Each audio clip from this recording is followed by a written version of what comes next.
আসসালামু আলাইকুম সবাইকে। তো সবাইকে স্বাগতম ইলেকট্রোবাজের নতুন একটি ভিডিওতে। তো আজকে আমরা TP4056 circuit 18650 lithium ion battery এবং একটি ল্যাপটপের বিএমএস নিয়ে কথা বলবো।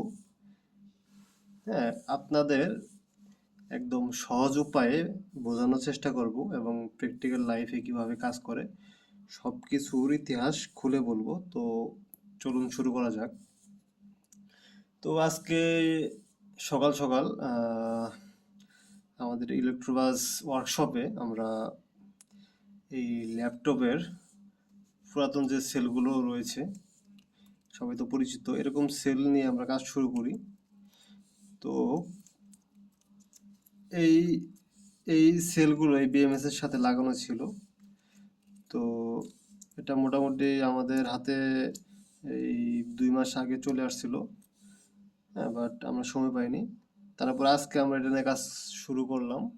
তো যখন এই বিএমএস এই সার্কিটের ভিতরে এখানে 4টা পয়েন্ট আছে, এই 4টা পয়েন্টে যখন এই 4টা ব্যাটারি লাগানো ছিল, তখন ব্যাটারিতে আসলে কোন আউটপুট দেখাচ্ছিল না, মানে বিএমএস এ। হ্যাঁ, আপনার এই যে ব্যাটারি দেখতে পাচ্ছেন, এই ব্যাটারিতে 0.15 ভোল্ট, এটাতে 0.12, এটাতে 0.0 ভোল্ট এবং এটাতে 0.25 ভোল্ট, এরকম একদম খুবই কম পরিমাণ ভোল্টেজ দেখাচ্ছিল। তো আমরা যেহেতু এই ল্যাপটপের ব্যাটারি নিয়ে কাজ করি, বাট এই বিএমএস সম্পর্কে না জানার কারণে চ্যাট জিপিটির কাছে জিজ্ঞেস করা হলো। হ্যাঁ, তো চ্যাট জিপিটি বললো যে আসলে যেহেতু এই আউটপুট দেখাচ্ছে না, তার মানে বিএমএস লক হয়ে গেছে এবং ব্যাটারি সবগুলো নষ্ট। হ্যাঁ, চ্যাট জিপিটি এটা বললো যে ব্যাটারি সব নষ্ট হয়ে গেছে, এগুলো ফেলে দিতে হবে। আর বিএমএস এটা নাকি এই লক হয়ে গেছে, এটা ছাড়াতে নাকি পেইড সফটওয়্যার লাগে নাকি। ভালো মানের বিএমএস হলে এগুলো অটোমেটিক লক হয়ে যায়, যখন ব্যাটারি নষ্ট হয়ে যায় তখন বিএমএস থেকে লক হয়ে যায়। তো যেহেতু বিএমএস এগুলো খুবই হাই কোয়ালিটি, হ্যাঁ, ফরেন বিএমএস, তো এগুলো আসলে কিভাবে করে এগুলো নিয়ে আমরা আহ, পরবর্তীতে বিস্তারিতভাবে কথা বলবো। তো বিএমএসটা আবার তো রেখে দিই। তারপরে যেহেতু চ্যাট জিপিটি বললো যে ব্যাটারিগুলো নষ্ট হয়ে গেছে, যেহেতু এই লিথিয়াম আয়ন ব্যাটারি 3 ভোল্টের নিচে নামলে নাকি একদম ডেড হয়ে যায়। তো ভাবলাম যে আসলে এগুলো ফেলে দিতে হবে। তো কিন্তু কন্ডিশন তো ভালো দেখা যাচ্ছে, একদম নতুনের মতো দেখা যাচ্ছে। হ্যাঁ, কন্ডিশন ভালো মনে হলো। পরে ভাবলাম যে আসলে চ্যাট জিপিটি কি সবসময় সত্য কথা বলে কি না। তো নিজের একটু এক্সপিরিয়েন্স করে দেখি, কারণ এগুলো তো দেখতে মানে অনেক ভালো মনে হচ্ছে। নষ্ট ব্যাটারি কিরকম হয় আপনাদের যদি দেখাই, নষ্ট ব্যাটারির কন্ডিশনই আপনার খুবই বাজে থাকে, মানে ফিজিক্যাল কন্ডিশন।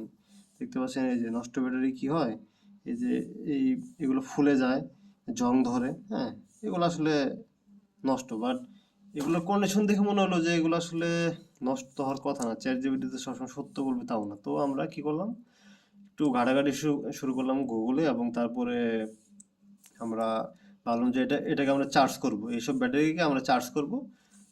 হ্যাঁ, চার্জ করব এই TP4056 চার্জিং মডেলের মাধ্যমে। তো এটির সাথে সব পরিচিত। তো চার্জ করার জন্য আমরা এই এখানে আমরা যে TP4056 এখানে সব সেট আপ করে দিয়েছি। তো প্রথমে যখন চার্জ দেওয়া হলো, তখন কি হলো সেটা আপনাদের এখন প্র্যাকটিক্যালি দেখাবো। ভিডিওটা একটু লং হতে পারে, বাট যারা দেখবেন তারা অবশ্যই একদম র এক্সপিরিয়েন্স পাবেন। তো আমরা এই যে এই ব্যাটারি ভোল্টেজটা চেক করবো এখন, কত ভোল্ট দেখায় যদি আপনাদের দেখানোর চেষ্টা করি।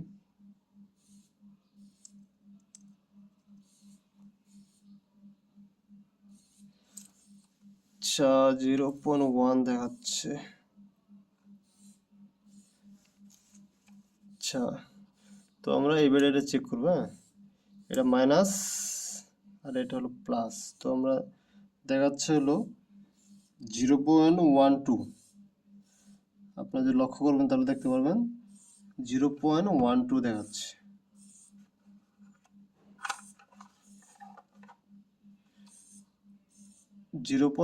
হ্যাঁ, মানে 1 ভোল্টেরও অনেক নিচে। তো আমরা স্বাভাবিকভাবে ভাববো তাহলে এটাকে চার্জ করতে হবে, যদি ভালো থাকে তাহলে হয়তো বা ঠিক হতে পারে। তো আমরা কি করব, আমরা যে TP4056 এই নেগেটিভ পয়েন্টটা ব্ল্যাক, যেটা এটা নেগেটিভে কানেক্ট করলাম, আর যেটা পজিটিভ সেটা এই যে এই পজিটিভে কানেক্ট করা হলো। আর এখানে দেখতে পাচ্ছেন লাল লাইটটি জ্বলতেছে, তার মানে বোঝা যায় চার্জ হচ্ছে। হ্যাঁ, তো আমরা এই কিছু সময় পর আবার এই ব্যাটারির ভোল্টেজটা চেক করব যে আসলে চার্জ কতটুকু হলো বা কিভাবে কি হচ্ছে। হ্যাঁ, তো মোটামুটি যদি চার্জ হওয়ার থাকে তাহলে এই কম সময়ে চার্জ কিছুটা বেশি দেখানোর কথা। তো আমরা যদি দেখানোর চেষ্টা করি,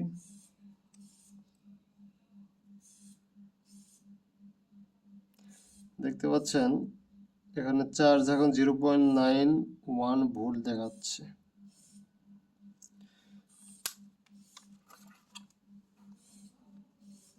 তো আমরা আর কিছুক্ষণ চার্জ দিব। তো আমরা এই সেলটা আর কি চার্জ করার চেষ্টা করলাম, বাট TP4056 আপনার এই 2.4 ভোল্টের নিচে ভোল্টেজ থাকলে সেটাকে আসলে চার্জ করে না, বা অনেক ধীর গতিতে চার্জ করে। হ্যাঁ, অনেক ধীর গতিতে চার্জ করে। তো আমরা মোটামুটি দেখতে পাচ্ছেন এটাতে 1.38 ভোল্টেজ দেখাচ্ছে। তো আমাদের কি করতে হবে, দ্রুত গতিতে চার্জ করার জন্য এটার ভোল্টেজটা বাড়াতে হবে, বাট এটা তো অনেক সময় লাগতেছে, বা অনেক সময় চার্জও হবে না, এরকম হতে পারে।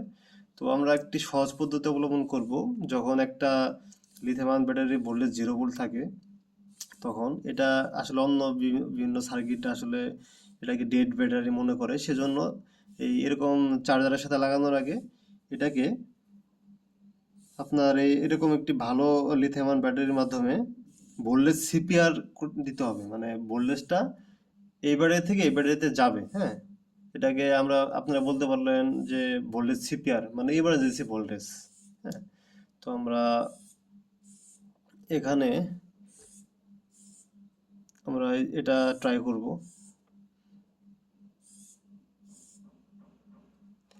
যে যাতে ভোল্টেজটা এখানে পাস হতে পারে এবং 2.4 ভোল্টের উপরে চলে যায়। তখন আমরা TP4056 দিয়ে এটাকে চার্জ করব, তখন অনেক দ্রুত গতিতে চার্জ হবে।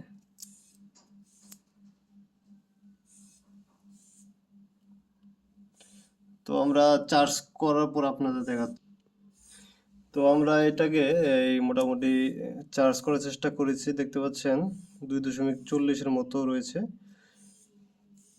তো এখন আমরা এটাকে এই TP4056 এর মাধ্যমে আসলে চার্জে বসাবো। এখন মোটামুটি দ্রুত চার্জ হবে। এখানে কিছু নিয়ম আছে, আপনাদের এখন এটা চার্জ হতে থাক, আমি আপনাদের নিয়মগুলো দেখিয়ে দিচ্ছি যে আসলে এটার কিছু রুলস আছে। TP4056 এর কিছু রুলস আছে, যেটি আপনাদের এখন খাতা কলমে দেখানোর চেষ্টা করব।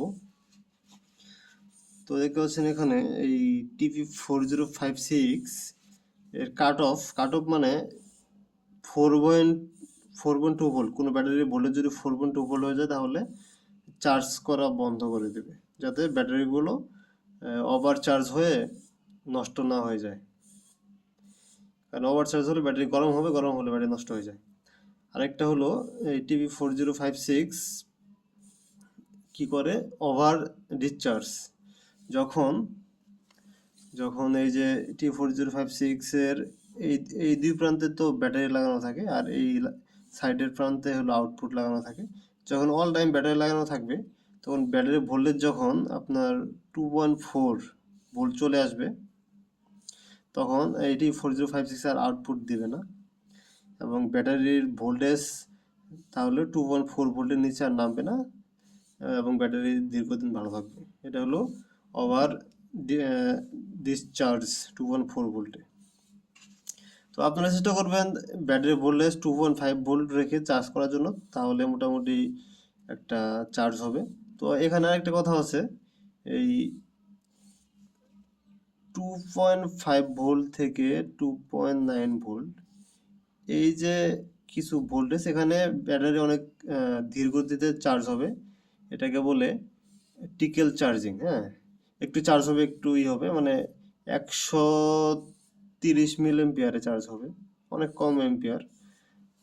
কারণ অনেক সময় ব্যাটারি ভোল্টেজ কমে গেলে ব্যাটারির ভিতরে যে কেমিক্যালগুলো আছে সেগুলো আসলে ওইভাবে রেডি থাকে না চার্জ নেওয়ার জন্য। সেজন্য 2.5 ভোল্ট থেকে 2.9 ভোল্ট পর্যন্ত স্লো চার্জ করে করে ওইসব যে রাসায়নিক আছে সেগুলোকে অ্যাক্টিভ করে নেওয়া হয়। যখন 2.9 ভোল্টে চলে যাবে তখনই T4056 বুঝে নেবে এটা আসলে একদম অ্যাক্টিভ ব্যাটারি, এটাকে এখন চার্জ দেওয়া যাবে। তখন এটা মোটামুটি 0.5 থেকে 1 এম্পিয়ার, TV4056 1 এম্পিয়ার ম্যাক্সিমাম এই রেটে চার্জ করে। বাট এটা আসলে খাতা কলমে, বাস্তবে 600 থেকে 700 মিলি এম্পিয়ারে চার্জ করার কথা। তো 0.5 থেকে 1 এম্পিয়ারের মধ্যে এরকম একটা কারেন্টে চার্জ করবে। তখন তখন যেটা হবে, খুব হাই পরিমাণ চার্জের কারণে এই আইসিটা, হ্যাঁ, এই TV4056 এর যে এই আইসিটা আছে, এই আইসিটা অত্যধিক গরম হবে। তো আপনার 5 সেকেন্ড পরে দেখবেন যে অনেক গরম হয়ে যাবে, হাত দিয়ে ধরা যাবে না, এরকম গরম হয়। তো যেহেতু বাজারে এগুলোর অনেক ভার্সন পাওয়া যায়, হ্যাঁ, ম্যাক্সিমামই ডুপ্লিকেট হয়। এই ডুপ্লিকেটগুলো আসলে বোর্ডগুলো একদম পাতলা হয়। তো এগুলো কি, এই খুব বেশি হিট হলে আইসিগুলো নষ্ট হয়ে যায় বেশিরভাগ ক্ষেত্রেই। তো অনেকে কি করে এখানে কোনোভাবে হিটসিঙ্ক ব্যবহার করে, অথবা এই 20 সেকেন্ড চার্জ করার পর আবার একটু বন্ধ রাখে। তাহলে তো এই সার্কিটটা নষ্ট হয়ে যাবে, কারণ হাই কোয়ালিটি সার্কিট না হলে আসলে এগুলো নষ্ট হয়ে যায়। তো তো লিথিয়াম আয়ন ব্যাটারি চার্জ করার জন্য এগুলো আসলে এইভাবে রেকমেন্ড না, কারণ একটা ব্যাটারি চার্জ করতে গেলে হয়তো বা 2-3টা সার্কিট নষ্ট হয়ে যেতে পারে, আবার অনেক সময় নষ্ট নাও হতে পারে। হ্যাঁ, যেহেতু অনেক গরম হয়, অনেক গরম হবে, সেজন্য নষ্ট হওয়ার সম্ভাবনা অনেক বেশি। তো সেজন্য এরকম লিথিয়াম আয়ন ব্যাটারি চার্জ করার জন্য এই যে IP2312, এটাতে চার্জ করলে মোটামুটি আহ, ভালোভাবে দ্রুত চার্জ হয়। এটার বিল কোয়ালিটি দেখতে পাচ্ছেন, পিসিবি অনেক মোটা, কম্পোনেন্টসগুলো হাই কোয়ালিটি অরিজিনাল। হ্যাঁ, তো এটাতে চার্জ করতে পারেন। আর যদি আপনার সার্কিট না থাকে তাহলে এটাতেই আপনার মতো করে চার্জ করবেন, কিন্তু এটা অত্যধিক গরম হবে, নষ্ট হয়ে যাওয়ার সম্ভাবনা অনেক বেশি। তো অত্যধিক গরম কখন হবে, যখন 2.9 ভোল্ট মানে ব্যাটারিতে থাকবে, তারপর থেকে 3 ভোল্ট থেকে 4.2 ভোল্ট, এই 1 ভোল্ট পর্যন্ত যে বাড়বে, অনেক হাই স্পিডে চার্জ হবে, প্রায় 600 মিলি এম্পিয়ারের মতো আহ, চার্জ হবে, এবং এটা অনেক গরম হবে। তো এই ছিল মোটামুটি এই আইসি নিয়ে কথা। আপনারা চাইলে হিটসিঙ্ক ব্যবহার করতে পারেন, অথবা অন্য যে কোনো মডিউল ব্যবহার করতে পারেন। বাট এটা আসলে কম দামের ভিতরে খুব কাজের একটি মডেল। এখানে সব ধরনের প্রোটেকশন দেওয়া রয়েছে। এগুলোর অরিজিনাল ডুপ্লিকেট হয়, পিসিবি একটু মোটাগুলো সেগুলো অরিজিনাল হওয়ার সম্ভাবনা বেশি। তো আমরা আবার ভিডিওতে চলে আসি। তো এই যে মোটামুটি এখন ওই রকম গরম হয়নি, মোটামুটি গরম হচ্ছে আর কি। আমরা দেখি যে এগুলো চার্জ কিরকম হয়, বা দেখতে পাচ্ছেন চার্জ 3.59-এ চলে গেছে এখন। এখন মানে খুব হাই রেটে মানে চার্জ হচ্ছে। তো আমরা কি করলাম, আমরা একটু এটাকে, অনেক গরম হয়েছে, অনেক ধরে রাখা যায় না, এরকম গরম হয়েছে। তো আমরা একটু রেস্ট দিই। তো আসলে এটা দিয়ে আসলে এই ছোট ব্যাটারিগুলো চার্জ করা হচ্ছে, এগুলো চার্জ করার জন্য একটু ভালো মডিউল থাকলে ভালো হয়। তো আমরা এইভাবে এই এই প্রসেসেই এই 4টা ব্যাটারিকে চার্জ করেছি। এখন 4টা ব্যাটারির মধ্যে মানে 4টে ভোল্টেজ এখন দেখাচ্ছে। প্রথমে তো 0 ভোল্ট দেখালো, বাট এখন ভোল্টেজ দেখাচ্ছে, বাট সবগুলোই তো ভালো হবে না। অবশ্যই 4টার মধ্যে 2টা বা একটা নষ্ট থাকবে অবশ্যই। এখন সম্ভবত এই ব্যাটারিটা বেশি দিন টিকবে না, কারণ এটা চার্জ হওয়ার জন্য গরম হয়ে গেছে। তো যেগুলো গরম হয় সেগুলো আসলে এগুলোর ক্যাপাসিটি আসলে শেষের দিকে। তো আমরা আরও এগুলো টেস্ট করব, বাট চ্যাট জিপিটি বলেছিল সবগুলো নষ্ট, বাট এই চারটার মধ্যে আমরা ধারণা করতেছি দুইটা অ্যাটলিস্ট ভালো থাকবে, মোটামুটি ভালো ক্যাপাসিটি টেস্ট করার পর বোঝা যাবে। যেমন এই ব্যাটারিটা আমরা সকালে চার্জ দিয়েছি, এখনো 3.12 ভোল্ট আছে, কারণ এটা ভালো হওয়ার সম্ভাবনা বেশি। আবার এগুলো চার্জ করা হয়েছিল, বাট এগুলো 1.95 চলে আসছে, এগুলো হয়তো একটু উইক হয়ে গেছে। বাট মানে সবগুলো যে ফেলে দিতে হবে এরকম না, এগুলোর মধ্যে থেকে আসলে হয়তো বা দুইটা ভালো বের হবে। আমরা আরো টেস্ট করব এবং আপডেট আপনাদের অবশ্যই জানাবো। তো এই ছিল আর কি হিস্টোরি, আপনাদের একটু গল্পের আকারে বললাম যে আসলে এগুলো তো একদম বেসিক, হ্যাঁ, যারা কাজ করে এগুলো তো আসলে অনেক বেসিক, যারা আসলে এগুলো নিয়ে একটু আহ, কম কম জানে তাদের জন্য এই ভিডিও করা হলো, একদম বেসিক লেভেলের ভিডিও, যাতে একদম র এক্সপিরিয়েন্স পাওয়া যায় এবং TP4056 এর কাজ কিভাবে কাজ করে সেগুলোই বিস্তারিত বলার চেষ্টা করলাম। তো এটা বলবো, এটা কম দামের মধ্যে ভালো একটা সার্কিট। এটার প্রাইস লোকেশন ইয়ে হতে পারে আপনার 15 থেকে শুরু করে 30 টাকা পর্যন্ত হতে পারে, অনলাইন থেকে এগুলো আরো একটু বেশি লাগতে পারে। যাই হোক, তো এটা আসলে একটি কাজের একটা সার্কিট চার্জ করার জন্য। তো আমরা চ্যাট জিপিটির কথা মতো কাজ না করে ভালো করেছি, কারণ এগুলো ফেলে দিলে আসলে আমাদের লস হতো। এখন এই ব্যাটারিগুলো মোটামুটি দুইটা মিনিমাম ভালো বের হবে, আমরা ক্যাপাসিটি টেস্ট করে আপনাদের আপডেট জানাবো। হ্যাঁ, অনেক সময় ভোল্টেজ দেখালেই যে ব্যাটারি ভালো হয় এরকম না, তো এরকম ভাবে চেক করে দেখা উচিত।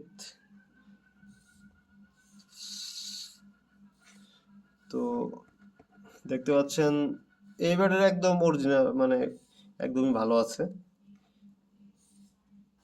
এই ব্যাটারিটা আসলে একদমই ভালো আছে। এটার মোটামুটি ক্যাপাসিটিও ভালো আছে, দেখতে পাচ্ছেন।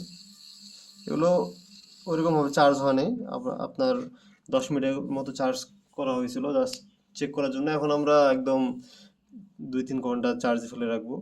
আর যেগুলো ব্যাটারি গরম হবে সেগুলো আসলে অনেক রিস্কি, কারণ অতিরিক্ত চার্জ হলে এগুলো ফেটে আগুন ধরতে পারে, লিথিয়াম আয়ন, এগুলো একটু রিস্কি, তো আপনারা একটু সাবধানে কাজ করবেন। আর 2 মিনিট করে চার্জ দেবেন, তাহলে বুঝতে পারবেন যে কোনটা বেশি গরম হচ্ছে। যেগুলো গরম হবে না সেগুলোই ধরে নেবেন যে ভালো, আর যেগুলো গরম হবে হালকা চার্জে সেগুলো তো প্রবলেম আছে। হ্যাঁ, তো এই ছিল এই ল্যাপটপের পুরাতন ব্যাটারি একদম কিভাবে টেস্ট করতে হয় বা নষ্ট আছে কিনা সেগুলো কিভাবে বের করতে হয় TP4056 মডিউল ব্যবহার করার মাধ্যমে। আর এরকম একটি ভোল্টেজ সিপিআর অবশ্যই আপনার কাছে রাখবেন, কারণ এরকম ব্যাটারিকে সিপিআর দেওয়ার জন্য এরকম একটি ব্যাটারি রাখবেন অবশ্যই। তো এটার টেকনিক্যাল নাম কি হতে পারে এটা আমার জানা নেই, যে এই ব্যাটারি থেকে এই ব্যাটারি চার্জ করা হলো, বাট আমরা মনে রাখার সুবিধার্থে ইমার্জেন্সি টাইমে বলতে পারি ভোল্টেজ সিপিআর। তো সবাই ভালো থাকবেন, এবং আসলে মাল্টিমিটারের অনেক প্রাইস হয়, অনেক কিছু হয়, কিন্তু আসলে অ্যাকুরেট কতটুকু দেখায় সেটা আসলে বলা খুবই মুশকিল। যেমন এটা সবচেয়ে কম দামি মাল্টিমিটার, বাজারে হয়তো বা 250 থেকে 300 টাকার মধ্যে বিক্রি হয়, বা 350। এগুলোর অ্যাকুরেসি আসলে ওই লেভেলের না, আসলে মাল্টিমিটার ভালোগুলো ব্যবহার করাই উচিত, তাহলে একদম অ্যাকুরেট রেজাল্ট পাওয়া যায়। যাই হোক, কাজ চলার মতো একটা মাল্টিমিটার। তো যাদের এই ভিডিওটি ভালো লাগবে অবশ্যই ভিডিও নিচে কমেন্ট করতে পারেন, আপনার এক্সপিরিয়েন্স শেয়ার করতে পারেন। কোনো কোশ্চেন থাকলে অবশ্যই আমাদের ভিডিও নিচে কমেন্ট করবেন অথবা আমাদের হোয়াটসঅ্যাপে যোগাযোগ করবেন। সবাই ভালো থাকবেন, ধন্যবাদ। এবং যারা DIY ইলেকট্রনিক্স নিয়ে কাজ করেন তারা অবশ্যই একটু সতর্কতার সহিত কাজ কাজ করবেন, কারণ এইসব ব্যাটারিতে যে নিকেল থাকে এগুলো হাতে লাগলেই হাত কেটে যাবে, হ্যাঁ, অনেক শার্প। তো সবাই ভালো থাকবেন, সুস্থ থাকবেন, ইলেকট্রোবাজের সাথে থাকুন, ধন্যবাদ।